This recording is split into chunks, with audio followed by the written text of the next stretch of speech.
And I think... Oh my goodness me, what was that?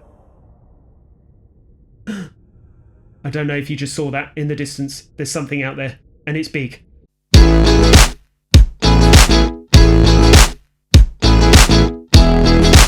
Hello everybody, and welcome to Great Games Live Plays the Hits, the series where I take on the very best video games of all time. And today I'm back with another video from my playthrough of Subnautica. Now, if you were with us last time out, you will know that I discovered a brand new area of the map. It was a gigantic cavern that housed a proposed Degassi habitat. Today, I want to explore this area a little bit more. Let's see how we get on. And let's get the scanner out straight away. So what have we got? We've got a thermal plant fragment here. We'll take that. How many of those do we need? That's one of two. Okay, not a problem. What else have we got here? We've got a nuclear reactor fragment. Let's do that. Anything else that we need here? Seems to be rather a lot of stuff down here. Modification station fragment. We will take that. That's one of three. Anything else? Another modification station fragment.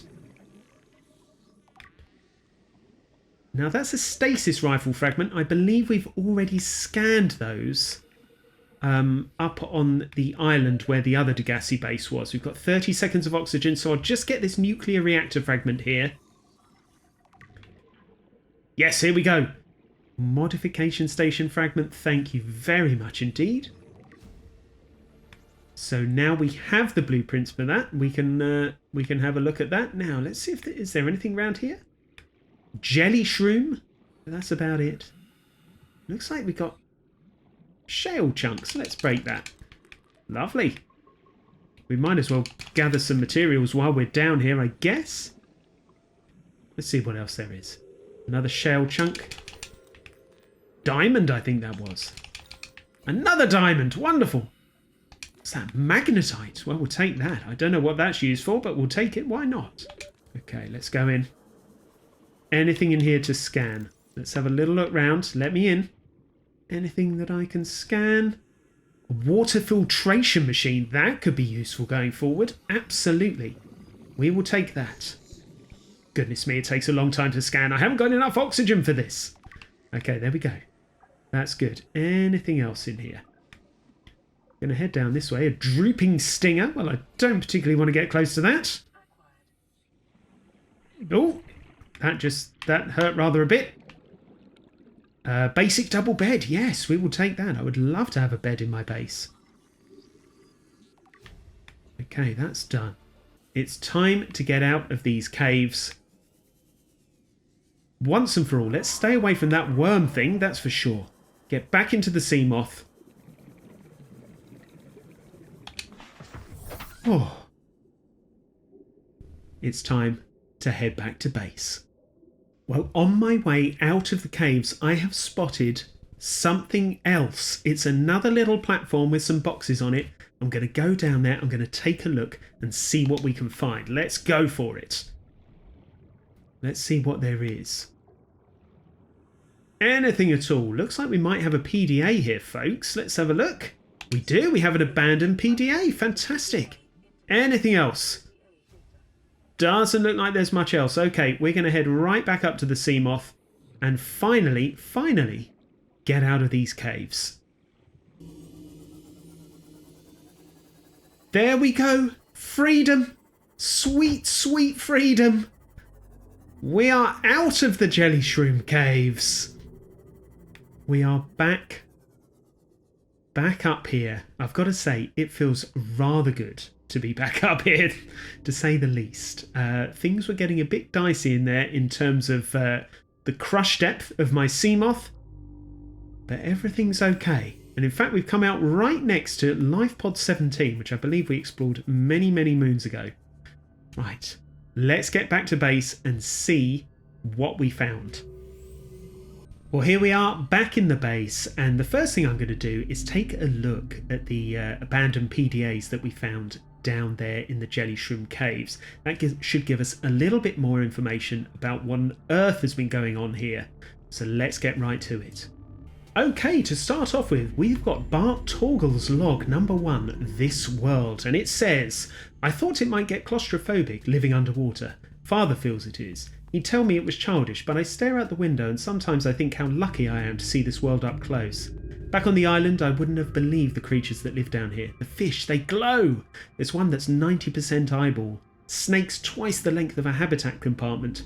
Certainly it's not all friendly. Most of the plant life is toxic. I learned that the hard way. But I've managed to coax some marble melons into growing indoors, and when they don't cover our dietary needs, well, we eat the fish themselves. It's a bit gross, but it's nothing they wouldn't do. I've been attempting to document my findings. Father approves. He says understanding is power.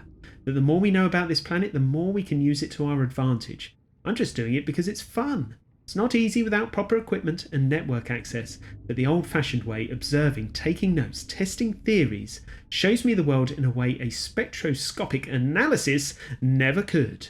Lately I've been watching the crab snakes. They ambush their prey as it tries to feed on the mushrooms they hide in. What they don't eat settles on the seabed, which fertilises the mushrooms, which feeds the herbivores, and so the chain continues. Co-evolution gives me the fuzzies.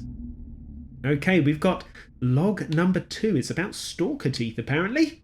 Let's see what it says. Something incredible just happened. Since we're down here, I had this plan to build equipment and study the incredible life forms we're encountering, but I didn't have enough enamelled glass. So I started looking for a natural substrate that would strengthen the glass we have, and those stalker teeth we've been finding fit the bill. Only, well, we needed more.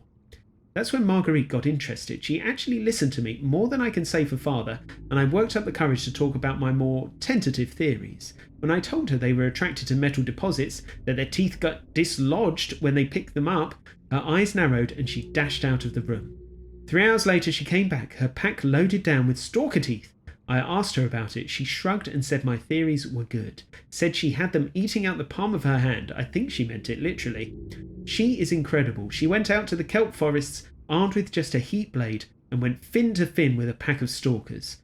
On the one hand, that is the coolest thing I have ever heard. On the other, I hope the stalkers didn't come off worse than Marguerite did. She had a huge gash on her forearm. I don't think things went as smoothly as she made out. And what's the point in surviving here if we have to kill everything that makes it so wonderful? I wish I knew more about these animals, but Father won't let me leave the habitat. Maybe with all this glass we could build a containment unit and get up close to them. And now we've got Bart Torgle's log number 3, Return from the Deep. This is the first time I've seen sunlight in months. After all that time in the deep, I'd been dreaming of it. Now that I'm back here, I'm finding it hard to enjoy alone. Father was right. We should never have left this place. We shouldn't have gone so deep. They do not want us down there. Despite my best efforts, ill health is taking hold of me. The visions are getting worse. Marguerite and Father are now part of the ecosystem of this incredible planet. It's reassuring to know that when I go, I'll join them. Well, that's sad. Until then, well, there's always the view. So it sounds like Marguerite and Father did not survive, and Bart Torgle is left on his own. That is very sad. We've got another Degassi voice log, number 6. It's deeper. Let's go and take a look. Paul, we're already 200 metres below sea level. You want to go deeper? Marguerite, look around us, Chief. Water leaking through the hull, water outside the hatch. We're drowning, real slow. If rescue arrives, whatever shot us down is going to do it again, and again, until it's shut off. You see an off switch around here, Chief? Paul, why would it any more likely be half a kilometre down? Marguerite, your kid found something on the scanner. There's something down there that shouldn't be. Paul, you're mad. Marguerite, I'm going all the same, and I've an idea you two are going to follow. But if you do, be mindful. Your authority stopped at sea level. So basically the game is telling us, go deeper. If you think we've been deep so far, well, there's plenty more to see in this game. And that is what we're going to do in the future. Because first of all, I actually want to do something that has been kind of staring us in the face all along, and we haven't done it yet. And that is to explore the remains of the Aurora. But before we do that even, I want to build a radio in my base. We've got titanium, we've got copper ore, we can do it. That will allow us to see or hear any messages right here in the base rather than having to go back all the way to my life pod. So without further ado, let's do it. We're going to put it right next to the fabricator. And there we go. So let's have a little listen, shall we? This is an automated distress signal from life pod 12. Coordinates attached. Warning, life pod has sunk beyond safe diving distance. Do not attempt retrieval without submersible support. Signal location uploaded to PDA. Okay, so Fluid intake. life pod 12, we can go and see that. But before that, I've got to go and get some water. I'm going to do that first, and then we'll see what we're going to do next. Well, I am rehydrated. I've had some food. Vital signs are looking a little bit more normal. And I've noticed that after reading all those PDAs and listening to that radio message, we have a couple of new locations to check out. Let's hop outside and I can show you properly. There is one of them. I don't know if you can see that. Let's come over here. Yes, now we can see it better. Proposed Degassi habitat. 500 meters down, 949 meters in that direction. So there is another Degassi habitat to find. We will look for that at some point. But we also have over here somewhere, I believe. There it is. LifePod 12, that's where the radio message was. LifePod 12, 250 meters down, sunk to the ocean bed. That's over 2 kilometers away. We are going to have to also explore there at some point.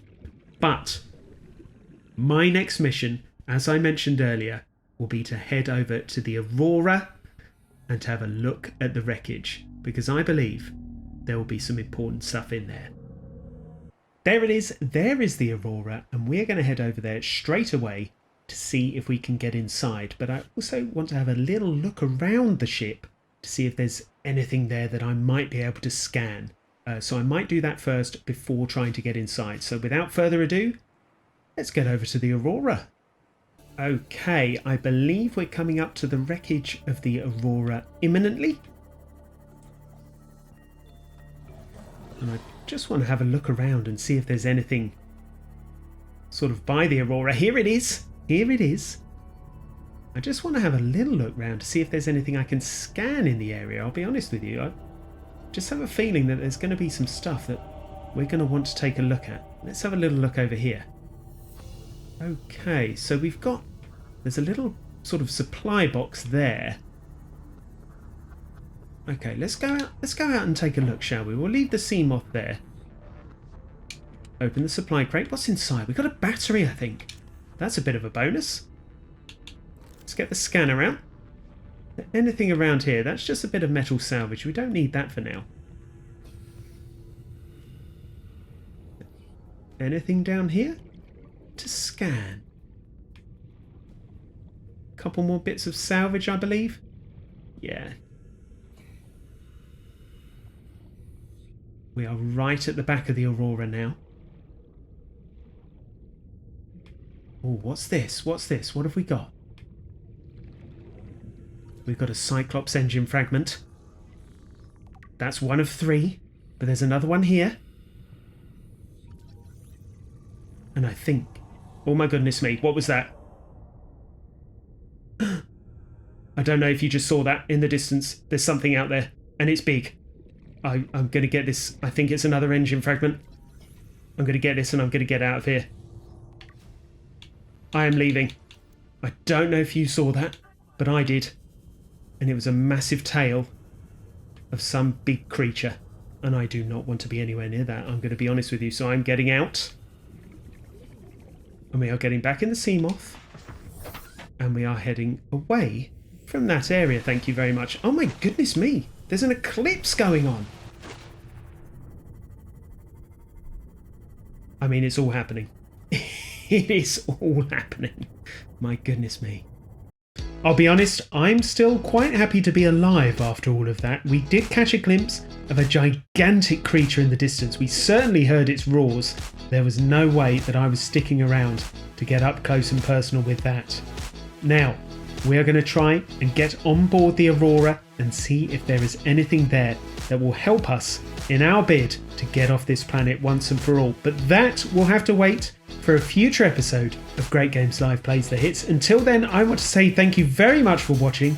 It is truly appreciated, and hopefully I'll see you in the next video. Bye bye everybody!